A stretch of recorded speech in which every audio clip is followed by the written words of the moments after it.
Renzo Williams was shot to death on the northwest side of the city.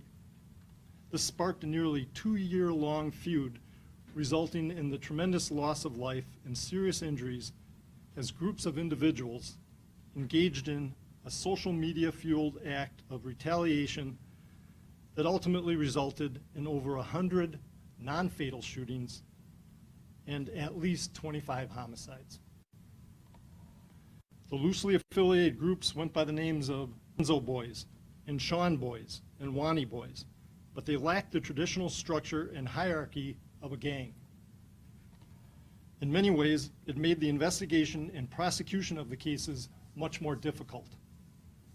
In August of 2021, the matter was brought to then Assistant District Attorney Megan Newport, she's now a Deputy District Attorney, to case manage. And what do I mean when I say case manage? That basically means that all of the police officers, all the detectives, all the various agencies that encounter cases like this bring their cases to one team of prosecutors so that they can see the full scope and magnitude of the damage that is being done. I'm here today to announce that by working closely with the Milwaukee Police Department's Special Investigation Division and their Criminal Investigation Bureau, we have currently identified, arrested, and prosecuted 61 adult defendants associated with this crime spree and approximately 30 juvenile offenders. A list of the adult offenders charged in the offenses they are alleged to have committed will be provided. And they range from homicide to attempted homicide, reckless injury, various weapons offenses, stolen automobiles, and an array of other criminal violations. I want to highlight the exceptional work that was done and is still being done by the investigators from the Milwaukee Police Department and prosecutors from the Violent Crimes Unit of the District Attorney's Office. It is my belief that the focused effort has disrupted the dynamic and led to accountability for those who have engaged in these serious violent acts.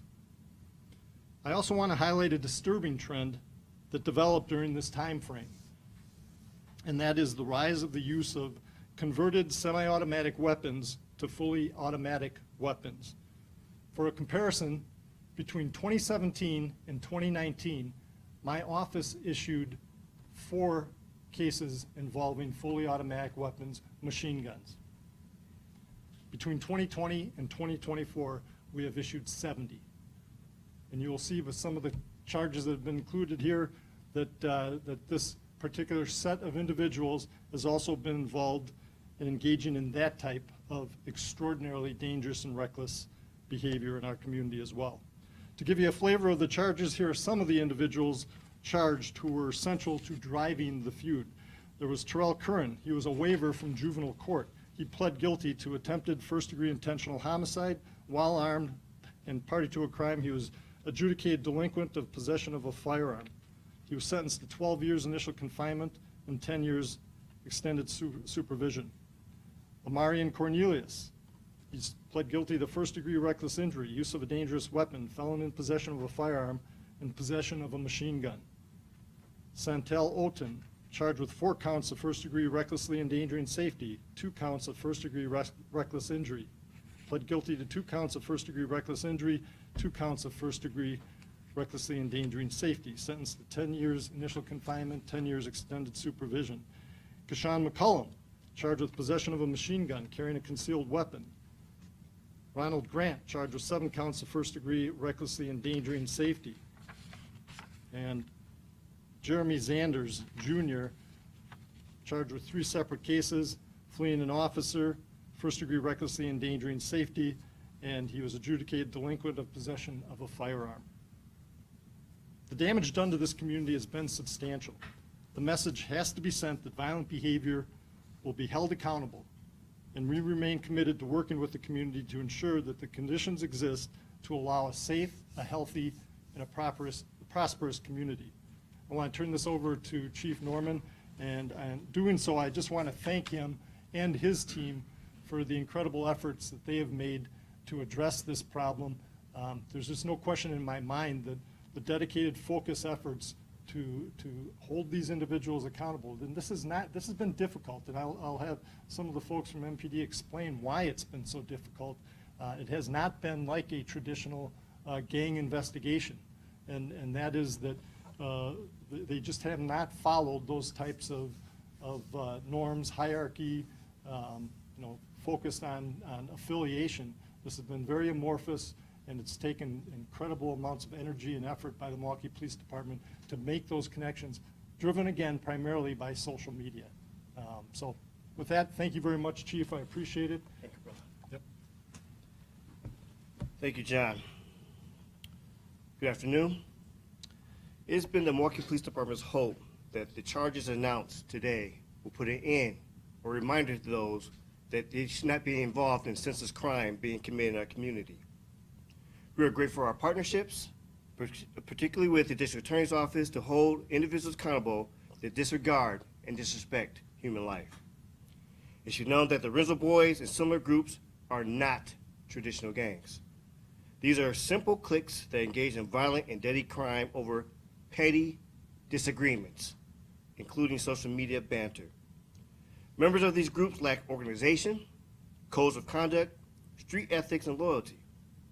Law enforcement is aware that members switch allegiances at the drop of a hat. There are no goals and no regard for others.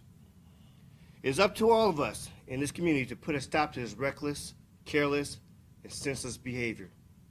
Parents, relatives, mentors, and any other member of our community, if you're aware of your child or your young adult that is affiliated with one of these cliques, remind your loved ones there's no future in this involvement, no higher purpose for the affiliation. Involvement in these cliques only result in prison, injury, or death. There is no glory attached to being involved in a group that shoots and kills for silly things like social media posts or disrespect. The Milwaukee Police Department hopes that this message reaches those contemplating involvement or an affiliation with any of these cliques, that they think twice before attaching to others who disregard human life and lack of true purpose. There are far more positive affiliations. Boys and Girls Club of America or Milwaukee, Safe and Sound, or our most recently reinitiated, the Police Athletic League, and many more others within our community that can end or encourage better results for our young ones. As always, we are better together. I'm happy to take any questions anybody might have. Yes, I want to go back to the death of Lorenzo Williams back in 2020. What was it about that teenager's death that sparked this web of mess? that is the million-dollar question, isn't it? I think it is a combination of any number of factors, not the least of which is just the isolation that people were living in during that time frame. And I think that it also demonstrated a couple things occurring at the same time. Number one is a wide proliferation of firearms, the accessibility to firearms being so readily available, the mobility now associated with cell phones that can do so many different things, often in an encrypted form, right? And then the almost instant communication where, for example, completely untrue things can be communicated that get people riled up, and when all of the other things that the chief just finished by highlighting the incredible importance, when all those other factors in society are shut down or are closed, the network starts becoming pretty tight, and people start responding without thinking through the consequences. And I think that's what started it off. What's the current status of the feud? Is it still ongoing, or is it mostly decided? Well, I believe that because of the intervention by the Milwaukee Police Department and by the focused intervention from our violent crimes unit, that some of the major actors are now being held accountable. They've either been held accountable or are in the process of being held accountable. I haven't mentioned many of the homicides, and the reason I haven't mentioned the homicides is many of those are still pending. So I don't comment on those while they're still pending. With more than 60 people now charged regarding to this, how big of a dent do you think this will make in the kind of violent crime we've been seeing over the last couple of years? You've heard us say many times in the past that we kind of follow the 5 to 10% rule, and that is that a relatively small number of individuals can create a disproportionate amount of the harm in the community. This is a significant number of people that are being charged with really, really serious crimes and are getting significant accountability as a result of that. And those who have been involved in the homicides will have even more significant accountability coming to them as well. And again, I'm legally required to say that anybody whose case is pending, they're presumed innocent until the case is concluded. But our focus has to be on these individuals and, quite frankly, exploiting the social media that they themselves exploit so that we can draw some of the connections. But like I said, it's not like taking down the Latin Kings, where everybody was identified. They literally were entered into books, and they were assigned specific territories that they operate on, and they were engaged in a focused criminal enterprise, usually like selling drugs, engaged in armed robberies for commercial purpose. That's not this group. Because just as the chief said, the things that they are shooting people over are simply insane. They're things that there's no rationality associated with it. Why do you think that traditional, idea of a gang has changed now?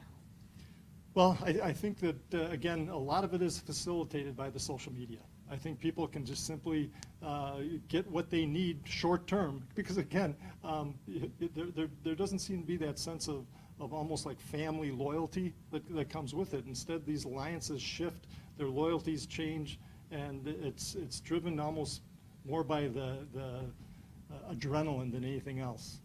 Not to discount the lives of the young men mostly shooting each other, but can you talk a little bit about the other people who kind of get caught in this as well? I know there's like a mother, one of their mothers got targeted and killed. I mean, can you talk a little bit about all the other people that get dragged into this, even that are completely unaware of this or outside of this? Yeah, thanks, Nick. So part of the story we don't get to tell as often as we should tell it and would like to tell it is, yes, it's the impact on the families. And that's the impact on the families on both sides, but certainly the ones that have actually suffered the loss of a loved one or the injury of a loved one, and the impact on the neighborhood, the impact on young kids growing up when everybody at some point in time is going to be able to tell a story about having seen a shooting or knowing somebody that's been shot or knowing somebody that's been killed. That cumulative trauma has an impact on a community, and it changes the way people think. And that's why it's always been so critical to us that we prioritize this and understand that these aren't just one-off incidents. It does have a cumulative effect, and that's why we're all committed to putting as many resources as we possibly can. That resource question is the biggest challenge, quite frankly, for the community. We used to have, quite frankly, when I started the firearms enforcement unit and was working with so closely with the Milwaukee Police Department at the time, they probably had maybe 400 more police officers at that point in time. I mean, that's that makes a difference, where you can actually get a significant number of people deployed into the areas that you need them. So those have been some of the challenges that we faced as well. Apart from these individuals who are being held accountable, can you talk about other people that are associated with these cliques? Are there violence interrupters or critical messengers or police officers who are building relationships with those people to steer them away from this type of environment? Yeah, and I'd welcome the chief to respond to this one, but absolutely, we're committed with our violence reduction, public health and safety teams. So you've got the Office of Violence Prevention, you've got the 411 for Life interventions. Our goal, and the things that the chief has identified, our ultimate goal is to reestablish those networks of support and intervention services, so that the young people that might otherwise be attracted to this, we identify them early and we redirect them into something much more positive. And again, a lot of what we've been doing the last couple of years has simply been trying to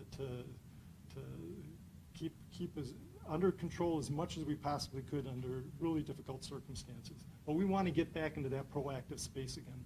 Kind of taking off from that, Nick, I got to answer first. We'll get to you, brother. But just as John alluded to or spoke about the Office of Violence Prevention, very robust relationship. We have a weekly meeting called the Public Safety meeting in regards to violence knowing that if we see those who are engaged in behaviors, especially if this is an introductory period, this is where you can have that interruption. This is where we can bring in credible messengers. In fact, DA Chisholm and the department work together for the violent response and public health and safety teams, knowing that there are a lot of different opportunities to engage and to disrupt early, especially that there is no loyalties. And please understand, we're not talking about gangs of the past in a nostalgic way. It's not like we wish that was back to that. The whole reason of comparing what we're seeing today from yesterday is the difficulty in regards to having an impact. And as much as you see me many times talk in regards to the partnerships, in regards to us being working together to interrupt and to give our young ones a safe place. I mean, we have a lot of different partnerships. But as been mentioned before, there is a place for accountability. When you have situations where, again, just as was alluded to earlier, homes are being impacted in the neighborhood because someone indiscriminately is firing a weapon, that you have individuals getting their vehicles taken away for the furtherance of their particular violent behavior, accountability is real, and this is an example of showing in regards to this is the end product of those senseless, reckless behaviors. So we're working with a lot of partnerships. You saw that recently we had a release or a reintroduction of the Police Athletic League. Again, part of that, building the relationships, understanding that if we don't engage our children, if we don't engage our young ones, that somebody else will. But, there's a but, if you choose after the offerings are being presented, if you choose after those particular type of advice or wisdom being shared to engage in these behaviors, accountability is real and it's for certain. Nick? I'm just going to talk about the ages of a lot of these people charged, and you kind of touched on this as far as with COVID and people being out of school and those types of things. Do you see a connection with kind of a certain age group there that was disconnected from some of their standard, services and things like that occurred around this time? I believe that, as I said before, it's sort of the accumulation of so many different factors that hit the community, and not just this community, but the nation as a whole during that time period that allowed some of this to take root and made it so difficult then to get back on top of. So yes, I think that there is a connection there. It's not the only one, but this again is why, from our standpoint, there's just no question when I often say that I want to get back to the kind of crummy place we were in 2019. What I meant by that is that we actually had the ability to focus on a select group of bad actors and put resources into identifying and removing them from the community. When everything broke down during that time period, that ability to be proactive really just went away. And so a lot of this happened in that space. You can see everyone's been working really, really hard to get back on top of that. And again, a lot of the credit for that goes to the police department clearly, but also to the work that's being done by the ADAs and under the direction of Deputy DA Newport. It's really made a difference in my view. Bouncing off Nick's question, what do you think this says about the young people in our community and that connection with violence, Ryan? Well, the data is overwhelmingly clear. Kids exposed to violence are not going to respond to even a perceived threat the same way somebody that has not been exposed to that kind of violence. And again, when there is a proliferation of illegal guns in the community, and some of those guns have now been converted to allow you to shoot 30, 40 rounds in a matter of seconds, then the potential for harm is great. And so that's the urgency for loved ones, family members, parents to intervene, to work with us, to reach out is great. Otherwise, the consequences are that we have surpassed over the last 3 years all of our records on homicides and non-fatal shootings. That has to stop. We have to get back to a place where we're not losing the future of the community through gun violence. You talked, you talked a little bit about, just telling parents to keep an eye on their kids. Chief Roman did as well. What can people in the community do, parents, guardians do, to make sure we don't head into any more major issues of this? In my view, there are just an almost unlimited number of opportunities now for parents to reach out, either through the Milwaukee Public School System, the recreation system, certainly the medical college. If there's mental health issues that are driving any of these things, there's intervention for children there. The Milwaukee Public Schools, as I mentioned before, are really redoubling their efforts to get back into our space as well. And so I think that there are really a lot of opportunities. The Office of Violence Prevention is constantly promoting different community events to engage with youth and get them involved in some of the problem-solving solutions. Ultimately, that's what it comes down to, is get them involved in solving the problems themselves. And I'd like to add that again, these are the problems of getting the information out. I see many times at the end of articles, Elliot, or see sometimes you all mention in regards to the resources and the ways to connect. So let's all be part of this. Understand that when we have these reporting out and talking about in regards to where the resources can be found, or those that are working on, like the Office of Violence Prevention website or whatnot, that can be all put out there and let our community know where help can be reached. So appreciate in regards to just giving that particular type of, outreach and showing them that there is sort of resources out there. The most recent homicide that is suspected to happen with the feud, how long ago was that? Can you give us just a greater sense of the fluctuation of this feud, and if it's on a downward turn, or if it's... So I don't know that, but I will say this much. And again, I've always get mixed feelings about even having these discussions, because it gives that type of notoriety or publicity. There's really no groups. There's like over 19 groups right now. We talk about this particular group in regards to some behaviors, but the affiliations are extremely loose.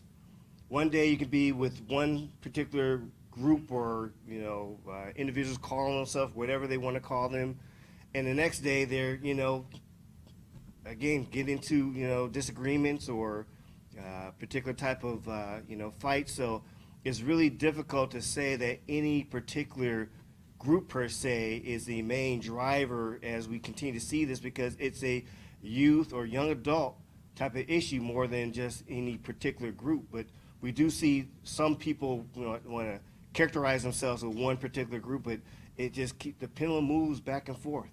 There's not a particular block, neighborhood, area, and as we can see, this is the unfortunate. You've seen it across the nation in regards to some of the challenges with our young adults or our youth in America, where the availability of firearms, the availability of certain vehicles that are easily to be stolen. These are things that are just unfortunate with the social media. Things that usually take several months or years to kind of go across America is now a matter of hours, matter of days. And so that's the difficulty, and that, again, going back to all our resources, it is a all hands on deck approach. But accountability still has a place. It still has a responsibility for those who do especially serious harm in our community, that there has to be a stance that we all have to be agreeable on and support each other, because some of these unfortunate incidents are inexcusable. Yeah, I was just going to point out that a lot of people have been working incredibly hard. I asked Megan how many, just in 2022, roughly how many jury trials they did. And again, the vast majority of the cases plead out because of the strength of the evidence. But I think what you did, about 105, is about 105 jury trials just from one unit. And that's a unit that's primarily doing the non-fatal shootings, the felony level drug investigations, the high-intensity drug prosecutions, all of those. That's 105 jury trials just in 1 year. That's That's more than a couple of good-sized counties combined do in their entire year. So people have been working hard, is what I'm telling you. And that can only happen because of the work that the Milwaukee Police Department does. With the DA's office. That's it, together. So, again, thank you. Appreciate it.